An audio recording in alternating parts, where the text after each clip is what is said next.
बाकी सारे लोग इसके बाहर रहते हैं। ये वैक्सीनेशन रूम में इनका वैक्सीनेशन किया जाता है और वैक्सीनेशन करने के दौरान यहाँ पे एक वैक्सीनेटर और एक असिस्टेंट वैक्सीनेटर मौजूद रहती है। पूरा का पूरा वैक्सीनेशन। तो इस समय आप कैसा महसूस कर रहे हैं? बहुत अच्छा, कोई प्रॉब्लम नहीं, कोई दिक्कत नहीं, कॉन्फिडेंट सही। ये बताइए इस वैक्सीन लगा तो उस समय क्या आपको कोई दर्द वगैरह हुआ क्या? कुछ भी नहीं, लगा हुआ ना अभी। मतलब वैक्सीन की जो बात की जाए थी कि वैक्सीन पूरी तरीके से सेफ है, वो आप महसूस कर रहे हैं?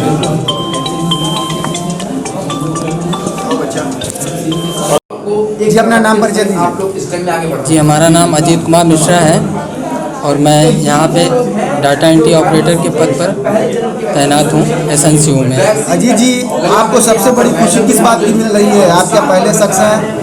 हमें तो सबसे बड़ी खुशी यह है कि मैं फर्स्ट बेनिफिशियरी में इस डिस्ट्रिक्ट बनारस में क्या कहते हैं वो माननीय प्रधानमंत्री जी के क्षेत्र में सबसे पहले क्या कहते हैं बेनिफिशियरी के नाम पे चुने गए। तो सबसे पहले बनारस में टीका हमें लगा, इसलिए मैं अपने आप को बहुत सौभाग्यशाली समझता हूँ। आप करते क्या? हम डाटा एंट्री ऑपरेटर के पद पर जॉब करते हैं ये महिला अस्पताल में।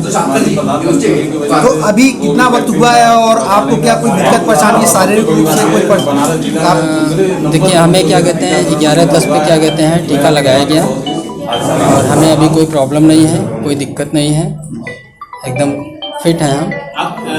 ये बताइए कि जब ये पता रहा होगा घर परिवार को कि आपको टीका लगने वाला है या मोहल्ले नातेदार रिश्तेदारों का, तो क्या अनुभव रहा? क्या वो डरे, आपको मना किए, क्या आपका उत्साह हौसला बढ़ा?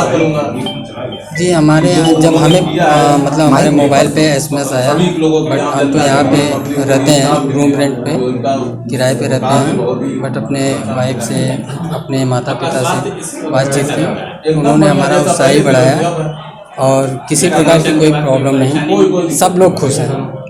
दूसरा डोज भी लेने आएंगे इसी? जी बिल्कुल। और शुरुआत प्रधानमंत्री नरेंद्र मोदी के संसदीय क्षेत्र में हुई। कितने लोग आज बेनिफिशियरी के तौर पर शामिल हो रहे हैं और क्या आज चल रहा है? वाराणसी के लिए आज बहुत गर्व की बात है कि इस राष्ट्रीय टीकाकरण अभियान का जो पूरे विश्व में सबसे बड़ा टीकाकरण अभियान है वो आज माननीय प्रधानमंत्री जी के द्वारा शुरू किया गया। वाराणसी माननीय प्रधानमंत्री जी का संसदीय क्षेत्र भी है, इस वजह से लोगों में विशेष यहाँ पे खुशी और गर्व की अनुभूति है।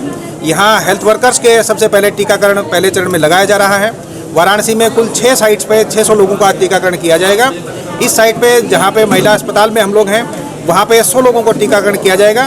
जनपद के पूरी 6 की 6 लिस्ट जनरेट हो चुकी हैं, सभी लोग उपस्थित हो चुके हैं और टीकाकरण की शुरुआत हो चुकी है। आज माननीय प्रधानमंत्री जी का यहाँ पे पूरे राष्ट्र के नाम पे संबोधन हुआ, उसकी लाइव टेलीकास्टिंग यहाँ पे स्क्रीन के माध्यम से सभी लोगों को कराई गई और इसके उपरांत पूरे देश में लगभग 11 बजे टीकाकरण की शुरुआत हुई है। उसी के साथ यहाँ भी टीकाकरण की शुरुआत करा दी गई है। माननीय प्रधानमंत्री जी का लाइव संवाद इंटरेक्शन की भी जानकारी पहले प्राप्त हुई थी, परंतु वो कहीं भी पूरे देश में कहीं भी नहीं हो पाई है। हालांकि उसकी भी तैयारी यहाँ पे थी, बाकायदा लाइव कैमरा करा के इंटरेक्शन कराने की पूरी व्यवस्था और उसकी रिहर्सल कराई गई थी। निर्देश जैसे प्राप्त हुए उसके अनुसार माननीय प्रधानमंत्री के संबोधन के बाद टीकाकरण का प्रारंभ यहाँ पे करा दिया गया है। कितने सर आज बेनिफिशियरी यहाँ पे हो रहे हैं इस सेंटर पे? और जिला महिला अस्पताल कबीर चौरा पे 100 बेनिफिशरीज यहाँ पे टीकाकरण का लाभ प्राप्त करेंगे। इसी प्रकार 6 साइट पे 600 कुल लाभार्थी रखे गए हैं। ये पहले दिन का आज टीकाकरण अभियान है जो 6 साइट पे चल रहा है। अब आगे आने वाले 3 दिन और भी टीकाकरण आने वाले 10 दिन में होगा। उन 3 दिन में सोमवार और शुक्रवार के दिन निश्चित हुए हैं, उनमें 9,500 बेनिफिशरी और कवर किए जाएंगे।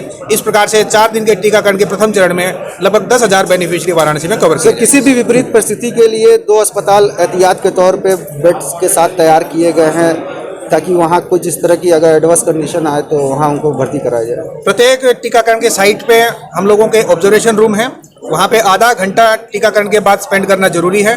ऑब्जर्वेशन रूम में सीनियर डॉक्टर्स की तैनाती की गई है। जीवन रक्षक सारी दवाइयाँ और AEFI किट जो बाकायदा प्रेस्क्राइब की गई है हेल्थ मिनिस्ट्री से, वो वहाँ रखी गई है ताकि कोई भी इमरजेंसी हो तो वहीं पे उनका उपचार किया जा सके। अगर हालत बिगड़ती है किसी की और कंडीशन सीरियस होती है तो कबीर चौरा अस्पताल में और BHU में 2 जगह इमरजेंसी कंट्रोल रूम बनाए गए हैं जहाँ पे सभी प्रकार के स्पेशलिस्ट डॉक्टर सुबह से शाम तक केवल इसी कार्य के लिए मौजूद रहेंगे। उसमें कार्डियोलॉजिस्ट है, एनेस्थेटिस्ट है और बाकी अन्य स्पेशलिटी के लोग हैं। वो 5 डॉक्टर्स पूरे के पूरे 9 बजे से 5 बजे तक केवल इसीलिए चारों दिन जब टीकाकरण चलेगा वहाँ मौजूद रहेंगे कि कोई भी इमरजेंसी अगर आती है तो उसे तुरंत निपटा जा सके। एम्बुलेंस की व्यवस्था बाकायदा की गई है हर टीकाकरण सेंटर पे कि कहीं भी स्थिति किसी की बिगड़े तो तुरंत उसका उपचार किया जा सके। और लोगों को प्रोत्साहित किया गया है कि अगर कोई भी सिम्टम आए तो तुरंत बताएं, ताकि इसकी फीडबैक भी अच्छी जनरेट की जा सके। अपने सिम्टम छुपाएं नहीं, तुरंत उसका ट्रीटमेंट की व्यवस्था है, और कोई भी इमरजेंसी है तो पूरी इमरजेंसी रिस्पॉन्स की व्यवस्था है। सर कोई